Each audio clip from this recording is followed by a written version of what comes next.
Thanks so much, Ashley. Hello, everyone. My name again is Elena Rodriguez. I am one of the research and instruction librarians at the College of Charleston. I'm also our instruction coordinator, and I'm excited to be here. This is my first time at this conference. I'm going to be fully transparent. I have a pretty bad cold at the moment, so we'll be going through some things, and I'm sorry if I'm rushing or if anything sounds unclear. Please let me know and we'll address it at the end. But I'm grateful that you all are here and attending so we can talk about making our instruction spaces online a bit more student-centered and just using compassion and empathy in order to create a positive learning environment. So today we're really going to be, I'm just going to see if my slides will move. There we go. So today I'm just wanting to frame our goals in a couple of different questions, a few different questions. And that is to think about how can we communicate with students in online courses? How does empathy and compassion fit into helping meet the expressed needs of students? And how can we be an example for students to practice understanding? Now, the majority of my presentation is based around my own Library 105 course, which is a 1 credit hour elective course that we offer at the College of Charleston that is usually primarily taught asynchronously. If it wasn't during the pandemic, we would have had probably 1 or 2 sections, maybe face-to-face, but for the most part, students prefer that it's online because it's 1 credit hour. And it's also offered through our LMS platform, which is D2L. And it's only taught by librarians. It's not taught by any other faculty on campus. And we do teach it as an express section. So this means it's half a semester or 8 weeks long. And then we also offer summer sections. So for example, this spring, I taught Express 2, and I will be teaching in Summer 2, which will be 4 weeks long. So definitely different varying lengths of these. We also have a Maymester, which is real short. So we try to get this out to students as much as we can.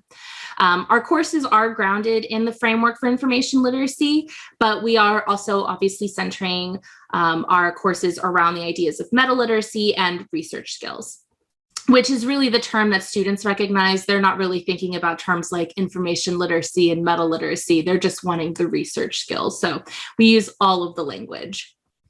So that's just a little bit of background about the course that I will be using today. I do have some slides at the end that give some ideas on how you can incorporate some of these practices in one-shots, because I know that's a huge part of how we are also instructing. So we'll talk a little bit that at the end, and I obviously would also be really jazzed to hear about y'all's experience and how you might be including kind of methods and ways to show compassion to your students to build these kinds of communities in your classroom.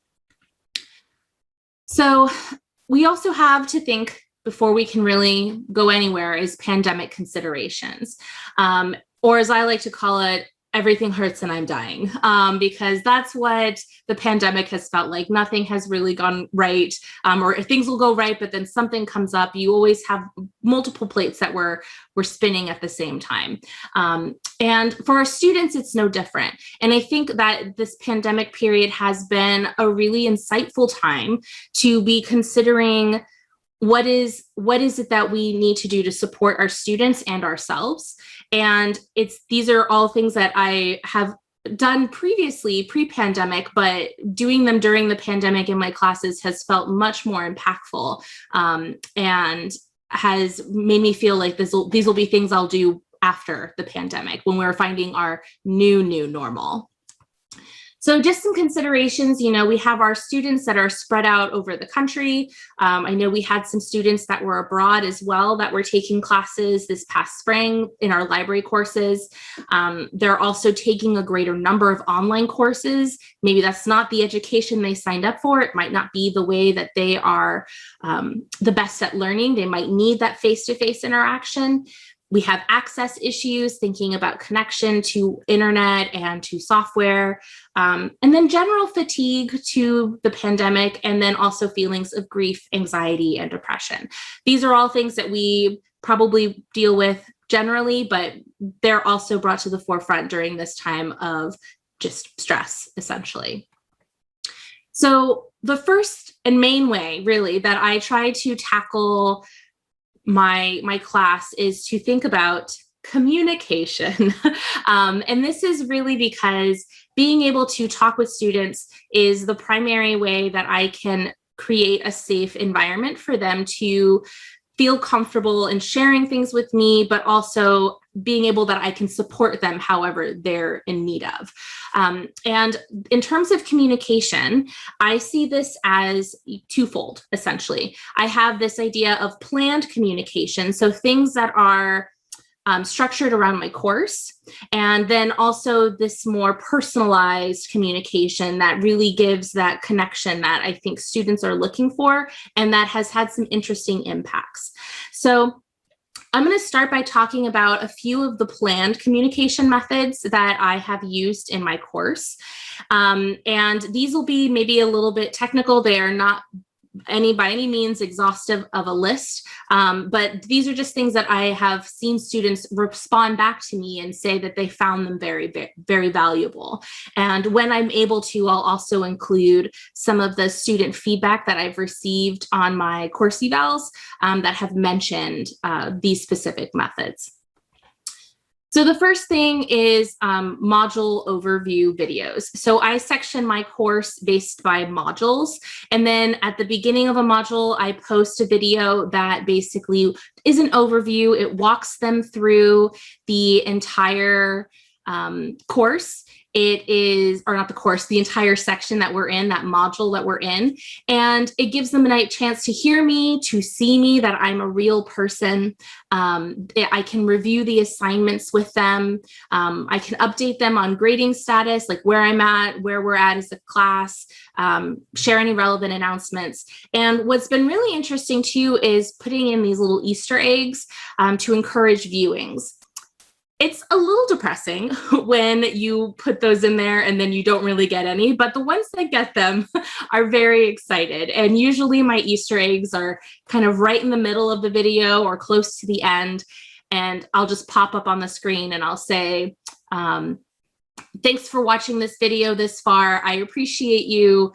If you email me with the subject line jalapeno, I'll give you an extension on such and such assignment, or you'll get 2 extra bonus points on this project that we're working on this module. And it always makes me laugh then to see like a whole bunch of jalapenos pop up in my email. But it's also rewarding to see that they might be watching the video, that they're engaging with me, even though we are an asynchronous class, and that we're building that kind of community as to who I am as an instructor and how I want to be there for them as students. So some student feedback that I got from my course evals, and this is just a few to show, demonstrate some value here. Students thinking that the overview videos were really helpful, that they liked being able to see me each week because it's an online class, giving them that connection.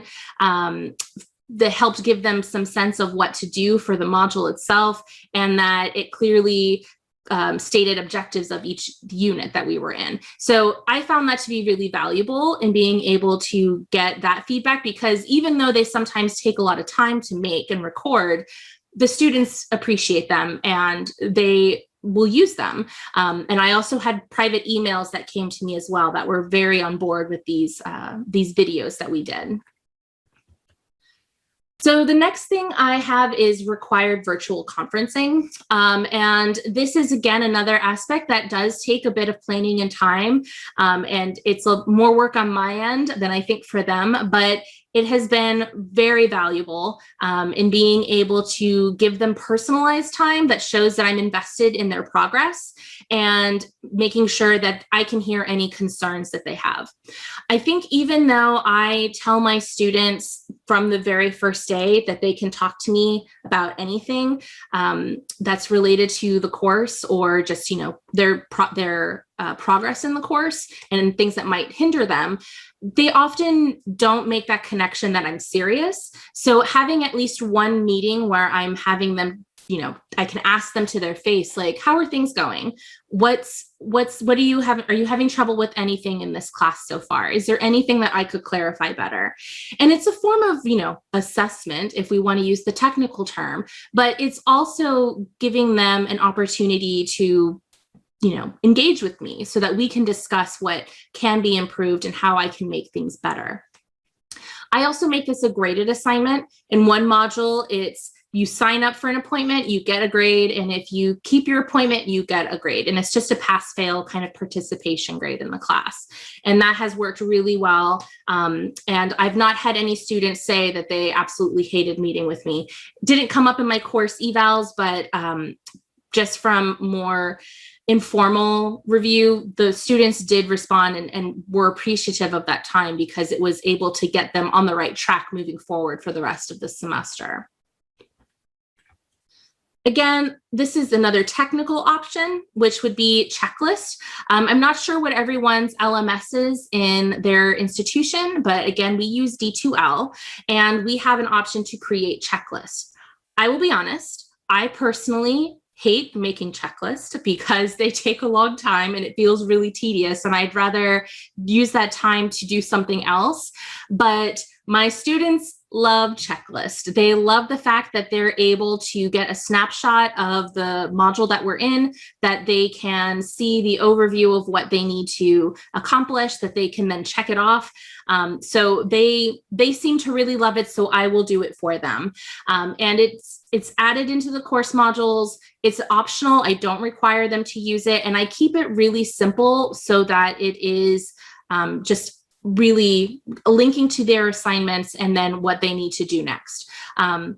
So this is just a snapshot of one of my checklists for one of our modules.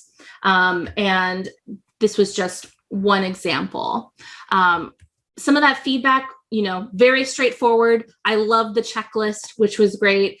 It was easy to follow along with the module each week, and they found that it was they were just a fan of it, that it helped with the overall structure of the course as well. So the feedback that I'm getting here makes it feel like this is, again, a really small, more technical thing to do, but it is building this option to create a space in the class that makes them feel comfortable and understand what the course is about. So the last kind of planned communication I'm going to talk about are called Fridays. And this is something that I will do where the Friday after a module has ended, so on a Friday, I'll post a Friday that rewards a student for the previous module. So it's a public announcement. I post it in our course so all the students can see. I've protected the innocent by not including a name, so it just says for student, but their name would be there. And it's just something that they did really well. It's a recognition. It's being able to give them a quick praise to show them that this is, even though this is asynchronous, I am very involved in what you're doing. I appreciate what you're doing, and being able to kind of give them that shout out. So sometimes it might be for doing really well on the discussion board. It might be if we have a citation assignment that they did a perfect job on their citations. If it was for a really thoughtful submission of an assignment, then we can have that as well. So it just really varies week to week. And by the end of the semester, not everybody will have an individual Friday, but the last Friday of the class is usually Friday for the whole class because you've taken a Spring Express 2 course or something like that. And then it's some type of extension or points that I'll add to their class, because I do appreciate their presence and their involvement in the class. And I want them to know that I can, and that's how I can acknowledge it and reward. And it's a little bit more exciting than just, getting a good grade. You're being recognized in your class, in your course. And I have it on here. The rewards might be things like you can take a pass on any discussion board post, or I'll give you extra points on an assignment or an extension or something like that. Those seem to be the three. Their favorite is a pass on a discussion board post, but that's par for the course, I feel like. But Fridays have been really fun. They're a little cheesy. I have a colleague that actually does where the students nominate a classmate for a similar type of thing. I'm not sure exactly what they call it, but that's another approach that I think could be a really fun classroom building activity that they could do is to say, I see my classmates also doing a great job, and I want to nominate somebody for a Friday of some kind. So I just wanted to throw that in there as well as a potential option. Fridays don't make it into my course evals, but I did have this really wonderful email from a student that got a Friday. And I think this is for me, again, I'm not sure if everybody feels this way, but often when I know things that take work and take time, when students send emails like this, or you can see that it has an impact, it makes it much easier to do it in the future because you know they want it, that they like it, and that they appreciate it. And I feel, again, we're just building those connections in terms of being able to create those communication layers. So those were kind of just a few examples of things that I do. And now I kind of want to switch gears and get into more of like mindful communication. And this is really going to get into some areas that I think we're all familiar with, and that I think, especially as librarians, we are good people to practice this, because it's about being compassionate and showing empathy and consideration for others. We want to help people. And I think if we just take that a step further in our instruction, it can make a huge difference with a couple of different identifiable ways that it's caused improvement, at least for my courses. So just for the sake of kind of going across the board, let's think about empathy and what that actually is referring to. So we're thinking about being aware and sensitive to the experiences and feelings, thoughts of another person, and that we're basically having an understanding of what they're going through. And I think that it's really easy to get caught up in our own hustle, like I have to get these grades in. The student hasn't done this assignment and feel frustrated because you're not sure, but you don't know what their experience is. It's not to say that some of them maybe just didn't do it, but a lot of times there is an underlying cause as to why things aren't getting done or why things are being done a certain way. And I think if we start by thinking about the why and, how can I help? Like what's causing this issue, it makes it a lot easier to approach our students with a more open-minded, empathetic form of just being able to communicate. So we have empathy, and I think a big part of this is also the culture of your classroom. And I really like this definition about it being the creation of a dynamic learning space, which focuses on student involvement, teacher-student trust, and sharing ideas and experiences as a form of learning. And we're going to come back to that idea of sharing ideas and teacher-student trust in a little bit, but I think that knowing how you want your classroom culture to be is a huge step in being able to have that kind of compassionate, empathetic communication in your instruction. From the same chapter that this came from was this also the idea of self-compassion, and the idea of practicing understanding towards oneself by providing oneself with the resources necessary to be free from harsh judgments. And I think that the important thing here too is that this applies to students and this applies to us, that we need to be able to acknowledge how we can encourage students to practice self-compassion, but that we also should practice self-compassion, and that there can be transparency between those things. And I just really appreciate the way that that's framed here, and I find that very valuable to be considering as I teach. So when we're talking about compassionate instruction, I know that, again, like I said, we have this notion of being librarians, we're the helpers, like we want to help students, we want to help patrons. But I think if we need to think about it in a more scientific, maybe technical way, we can think of the different components of compassion. And then I think you'd be surprised how much you already practice this, but maybe just not in the ways that you would think. Compassion doesn't have to be a big thing, right? It can be small things. It can be a quick check-in email. It can be an acknowledgement of the struggle that they're dealing with, or an appreciation that they shared that with you. So it can have multiple steps. But kind of having those different, that awareness, making sure that you have that concern that's there, wanting to give them some relief, and also being able to respond appropriately. And I think that that helps in being able to kind of frame what compassion is and how we can use it effectively. Which sounds really technical, to use compassion. It sounds like very cold, but hopefully you all understand what I mean by that. And this also came from a journal article from the Journal of Research and Innovative Teaching and Learning, which was a really interesting article if anyone is interested in checking that out. So what does this look like in practice? And I just provided a few examples of things that I have done in my Library 105.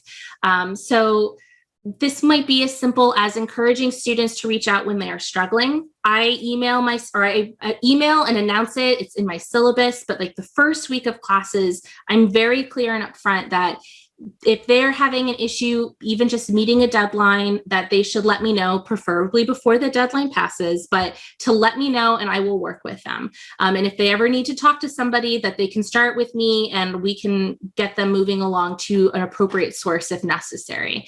It could be just acknowledging the strength it took to share their problem.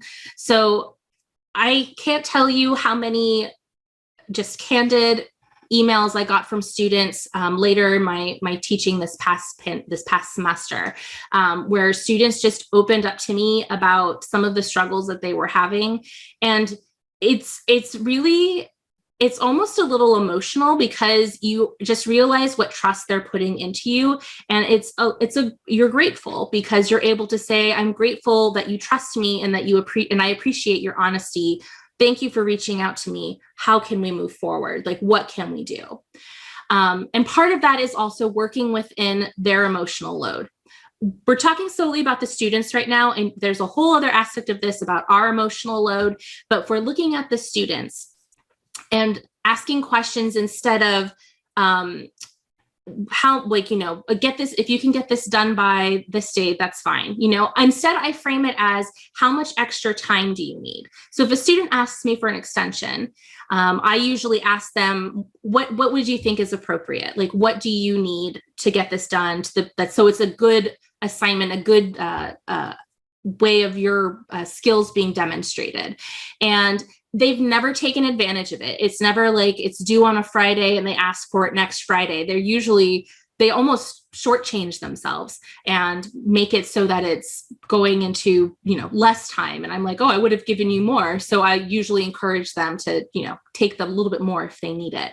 And then also, how can I support you? Like, what can we go over to make this easier? What can I do to make this make sense to you? And just asking those questions makes a huge difference in how they respond to you and how they respond to your course material.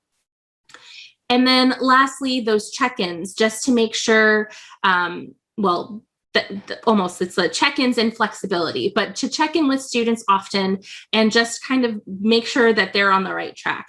And not to say, how's that work coming along? I'm more inclined to say things like, hey, I'm just checking in since we last talked. How are you doing? Or I saw you miss some assignments last week. How can I help? So it's framing it in a different way where they see that they're not failing. They just don't know that the support is there. And then, of course, I think we all recognize, again, that flexibility and being able to adapt to student feedback. Usually that, to me, it ends up being something like, multiple students will ask me for an extension. So I'll email the whole class and I'll say, hey, I've had several people email me about extensions for this assignment. I'm just going to go ahead and give everyone an extension in case no one's saying that they need it. And then kind of using that to have them have a say in how the course is structured to some extent. So I find that to be really helpful as well.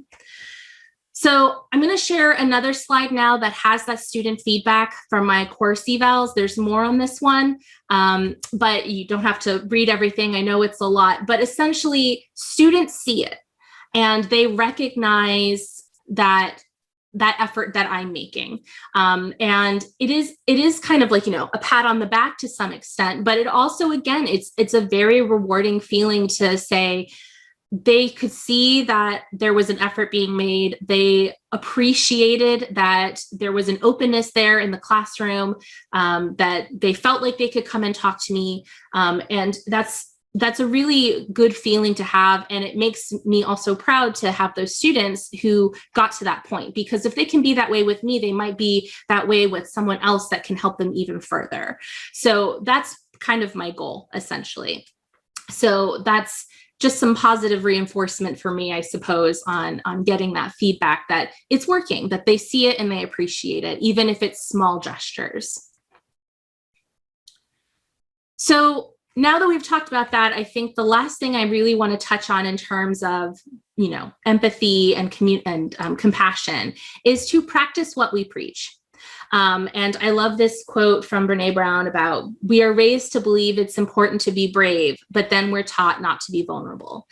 I can ask students to be vulnerable with me, but it's often, I think they find there is a wall where they don't really know if I mean it. And I want to be clear before we get into the next few slides that I am not a psychologist or a therapist. So I'm not sure what being vulnerable or setting boundaries or expectations will look like for you. But for me, it has been a really cool experience in being able to kind of have some transparency with my students. So in an article that was published in Nature, a study was reported that 70% of faculty polled said they felt stress in 2020, which was more than double from the previous year.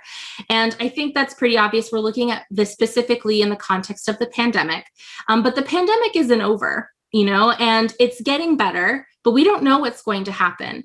And as we transition to face-to-face instruction again and being on campus again, it will continue to likely almost be more stressful because we're balancing two different worlds now. The one where we're supposed to have it be like nothing ever happened, and then the one hand where we have to recognize that there has been a pandemic that has greatly impacted us. And I'll be the first to admit it, in this webinar kind of style conference, I was stressed, and there was definitely things that weighed on me, and I knew that it was impacting some of my ability to feel like what I would be an effective instructor. So what I basically did was I decided in the spring to actually be transparent with my students in that way and to tell them that I was feeling those things, but not in a way that was unprofessional. It was just more of a conversation to have with them. And I think the most interesting thing for me was I actually told them that I suffer from anxiety and that I understand that if they're dealing with something, that I want them to be able to talk to me about it, and that I can try to support them as best as I can. And it was like a flip switch. As soon as no one acknowledged it, they didn't come and say I'm so glad you shared that. But as soon as I shared it, I think within that week, I had students that emailed me and just said, I feel like I want to tell you that I'm dealing with X, Y, and Z. COVID has impacted my family and this and this and this, or so forth. And they were much more open and honest with me after I was honest with them. And that was such a wonderful thing to experience for me, because I think, again, it takes away some of that stigma of this has to be private, like my suffering must be private. And I don't need to share all the details. I don't need to hear all their details. I will hear as much as they want. But again, we're building that space where they feel like they can communicate with you and that there is a level of understanding. An unintentional bonus from this as well is that their work was more thoughtful and candid, especially when it came time to things like for reflection. So for an example here, I have an assignment that is a podcast summary assignment where they have to listen to a podcast and then they have to explain, why they picked it, who are the presenters, who are the guests, and what was the summary of the assignment or the podcast. And it's my favorite assignment, but this past spring, they just blew me away. I picked this podcast that was talking about veganism because I'm really interested in, what vegan diets have for kidney function, because my mother has kidney disease, and it has taken a toll on our family. Or one of my favorite from the spring was a student who has had to deal very, very unfortunately with a lot of death in her family from COVID. And she picked a podcast that had to do with mortuary practices. And she ended up researching that semester about racism and just the African-American experience in mortuaries and funeral homes. And it was fascinating, but she was so open and shared so much about what she was going through, and it was better able to inform how I could monitor her progress. So it was just an amazing semester. Spring was hard, but that was like such a bonus that I did not anticipate happening. So there's definite benefits to that when they feel like they're comfortable to talk to you, that they'll actually talk to you. So the other aspect to this, of course, is that setting boundaries and defining your expectations is necessary, and it's hard. And I think we can all understand that, not even in a classroom, but just in our working environments. But I think it's important. What I want to end on with this section is just that being open and communicative and empathetic does not mean being a soft person who can be like walked all over. I set boundaries with my students, even though I'm very open with them. And I clearly explain things to them, like why I don't check my email on Sunday, if not the whole weekend. Or I'll explain that while I'm willing to work with them on making up work, that discussion board posts are kind of participation in the module week time. Like that's not going to be something we can make up.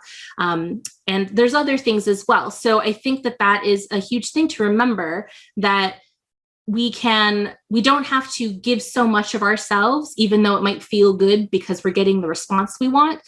We can still be supportive and helpful, and find the line that we need to find that I think is different for every person on how much we can give. So that was really the kind of bulk of, the initial part, talking about my experiences with my Library 105. And I did just want to quickly go through something in terms of opportunities for the one shot. I'm only going to really talk about one specific example here, and that is the idea of small, meaningful chunks. And this is totally credited and special thanks to the Dartmouth Librarian Active Learning Institute. I was part of their cohort in 2019, and they had some really wonderful lessons. And this was one of the things that was like a big takeaway for me. And the idea is to chunk our instruction, one shot or otherwise, as in terms of thinking of it like meeting, engaging, and reflecting with your students. So just to kind of quickly run through these things, because I do think that there is definite overlap in how this could apply to having that compassionate instruction. So we're thinking about meeting our students so that we can engage at the right level. So where are the students at? How can we get information across to them? And how can we anticipate some mistakes they might make? So this could be as simple as, who's been in the library before? Or how many of you have done a research paper? It doesn't have to be these big, outstanding questions. We're probably already doing this to some extent already, but they can be more mindfully placed. And we can think about that a bit more in terms of really understanding and connecting with students at their level, meeting them at their level. Engaging is really being able to give some of the authority to the student as well. So engaging also refers to maybe our actual lesson plan, if we're trying to think about what we're doing, but it is giving them some control and authority and being able to have some ownership and become experts in some way. And I think that's the other thing. Students will pick topics I have no idea. Like I'm going to be researching it for the first time with them too, but they have more knowledge about it than I do. And I want them to feel some power and ownership over that in order to be strong researchers, but also confident in their abilities. So being able to build their confidence, give them that level of authority in the classroom and those one shots to just sort of let them realize that they can be experts in this as well. And then finally, reflecting and just getting into the idea of being able to build on previous engagement. And this can be active or passive. It doesn't need to be anything deeply, thought out. It can be just general questions again. Does that make sense? are we ready to move forward? Give them opportunities to ask questions. But I think the reflection part is actually a really good space to also think about that compassion as well, and just being able to understand where students are at after we've engaged with them. So being able to do that, meet, engage, reflect can be really helpful, I think, in the one shot. And I think ties in well in terms of having some empathy and what our students are learning in just a 50-minute or an hour session. So I just wanted to share that with you all in case you haven't heard of it, if it's not something you're doing or have thought to do. But if you're already doing some form of it, I think that it could be a really great thing to be more mindful of moving forward. And hopefully that makes an impact in those one shots in the future. So thank you for listening. I'm going to take a drink of water, but I'm also very happy to answer any questions you all might have. I see that there's some in the Q&A box right now, but. Elena, there's also a few questions that were in chat, so I wanted to make sure that you had the opportunity to answer those as well. But I also wanted to thank you for presenting while you are not feeling well. No one could tell that you are under the weather, and just want to show you some compassion for coming and presenting at LIT for when you're sick. Thank you. Yeah, absolutely. Okay, so early in the chat, when you were talking about the videos that you made to introduce each module, we got a question asking if you use your phone to record your videos. Oh, so I actually use Screencast-O-Matic. So I'll just do it directly from my computer. That way I can have the option to have my webcam, and then they can see my face, and then I can also switch to having the full screen so I can walk them through the module. One thing that I'm trying to get better at is actually having some type of script for those videos as well, just for accessibility. I do turn on closed caption for those videos on YouTube, but I definitely think it would save me some time in the long run and probably also make the videos a little shorter. But that is just something else. But I just use Screencast-O-Matic is what I end up using. Cool. Okay, another one.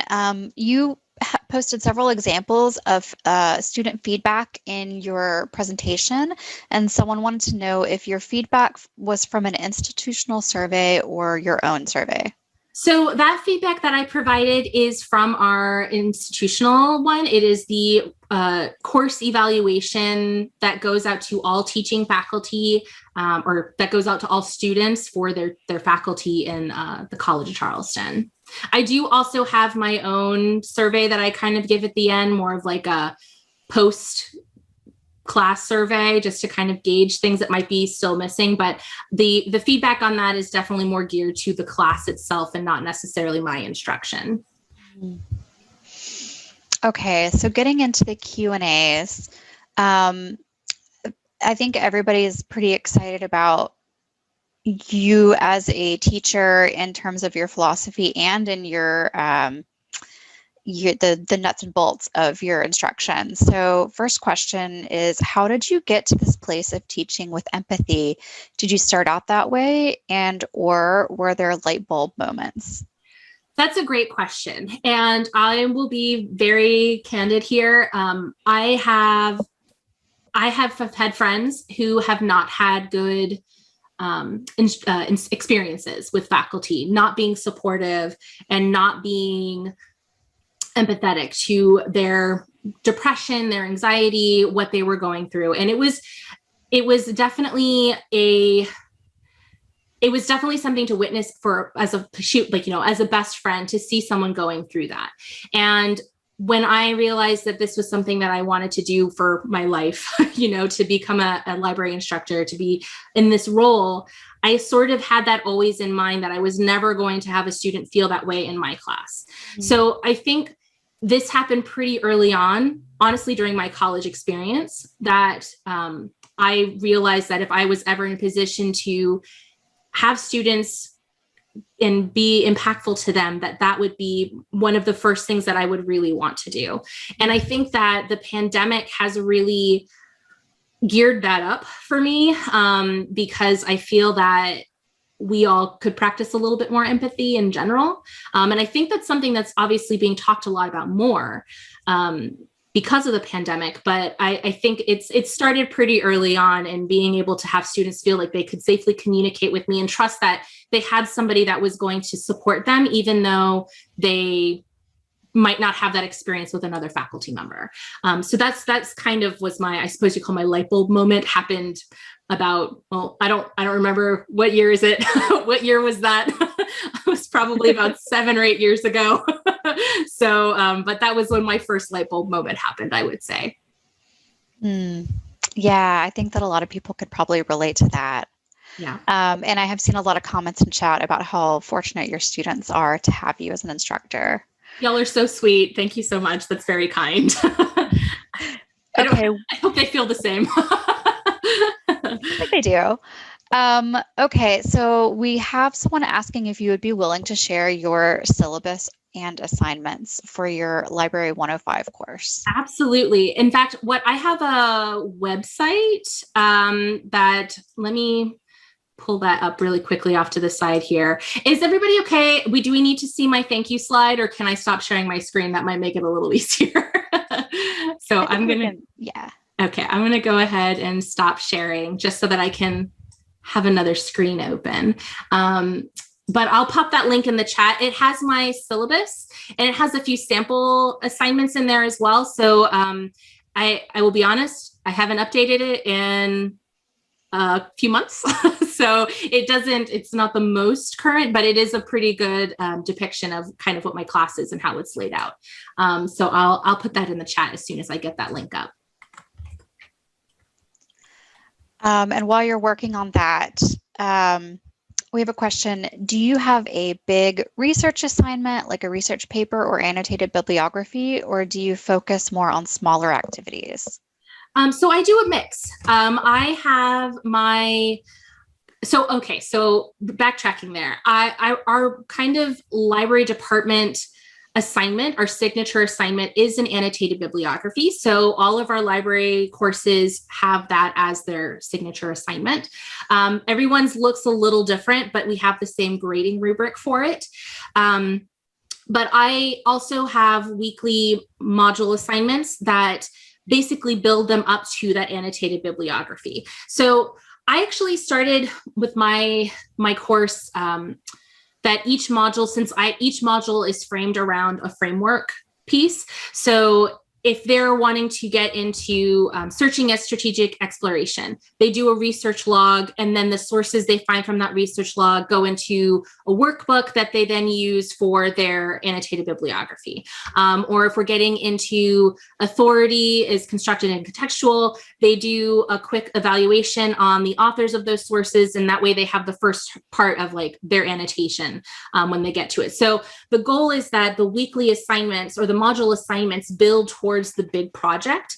And then the one thing that my colleagues and I do is a podcast, a mini-sode assignment as well, which is great fun. And we basically have students then, instead of just saying, well, I did all this research and I just have a bunch of sources for you, we actually have them talk about it, and they record a podcast that then kind of is like a research paper, but it's not. It's much more engaging. It's much more informal, and those have been super fun to listen to as well. And I did that fully, like probably got that the best in the spring. I had tried that past summer, but that's kind of an overview. So the podcast is a big part at the end, but the main final assignment is the annotated bibliography.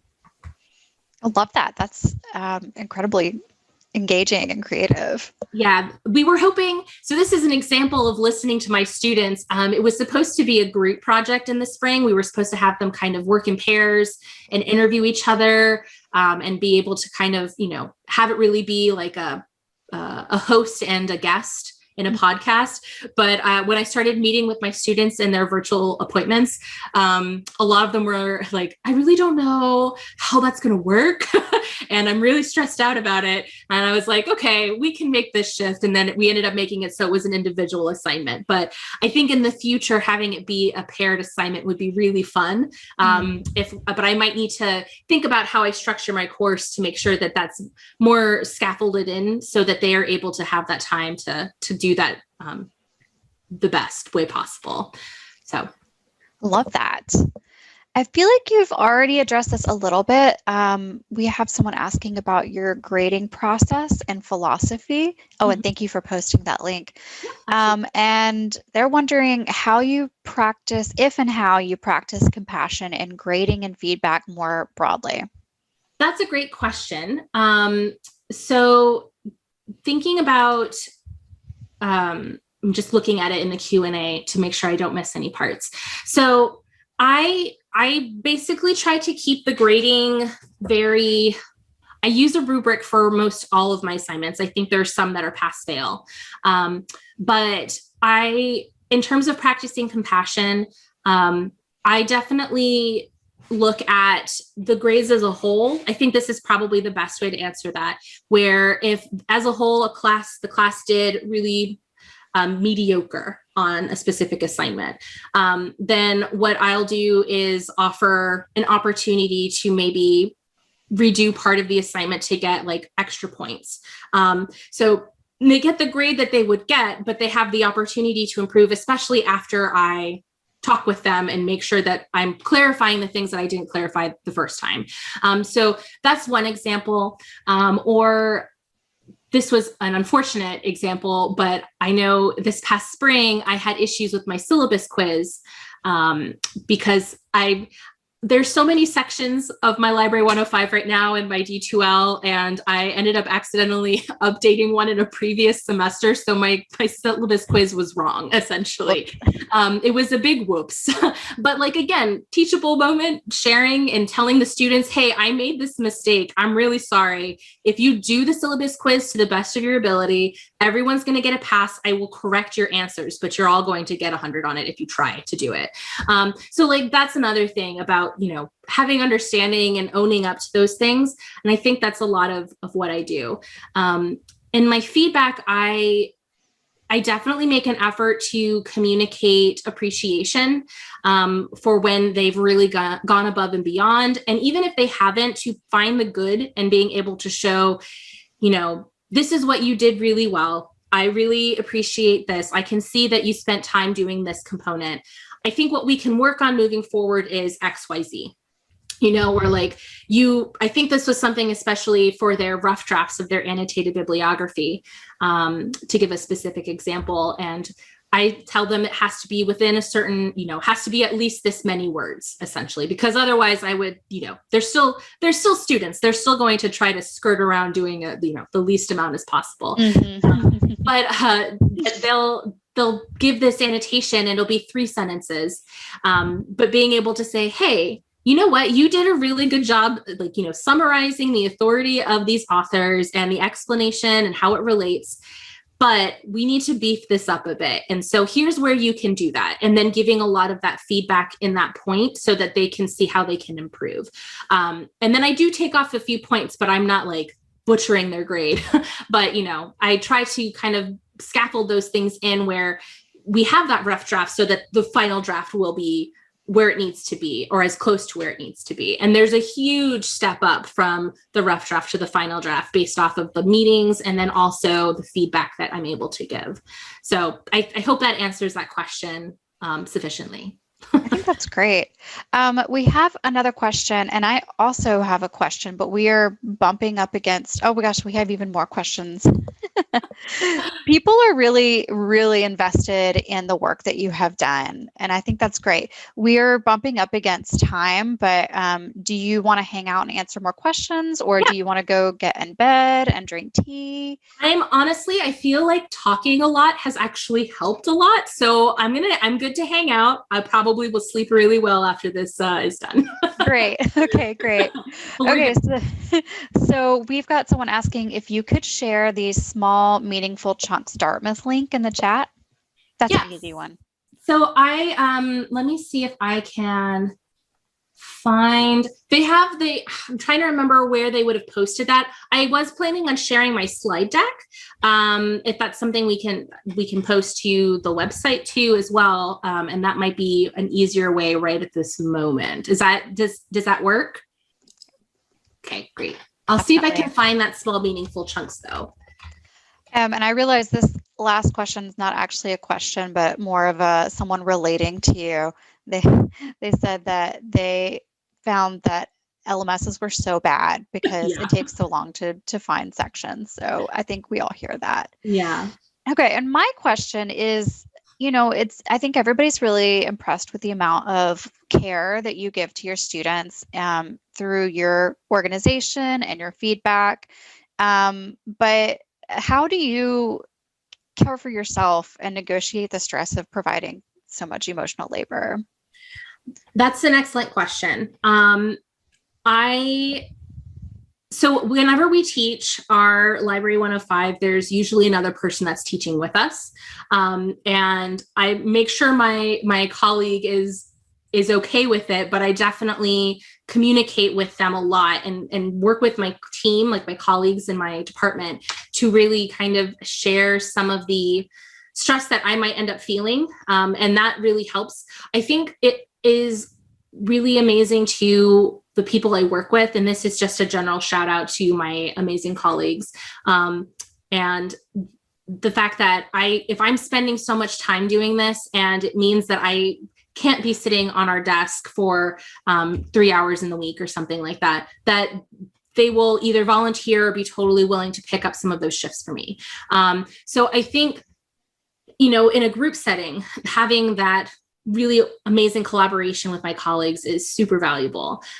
Personally, and this is maybe outside of anything else, but kind of terms of what I do for self-care, I bullet journal and I keep myself very organized as best as I can. And I try to get those things written down, and then it makes it a lot easier for me to kind of keep track of the things that I need to get done. And while I want this part of my teaching to be, to come naturally, there are some elements of it that I do need to schedule. Like this will take me time. Taking the time to make a video needs to be scheduled. If I have to send emails to students to kind of check in with them, like that is time I have to make sure I set aside in my calendar. So I think that that's part of it as well. And then just being able to communicate that with my supervisor as well. They don't necessarily know all the ins and outs of what I'm doing, but they know what it's like to teach an express course. So they're very understanding of that as well. And I think it's kind of an all around group effort to make sure that there's a limit in burnout.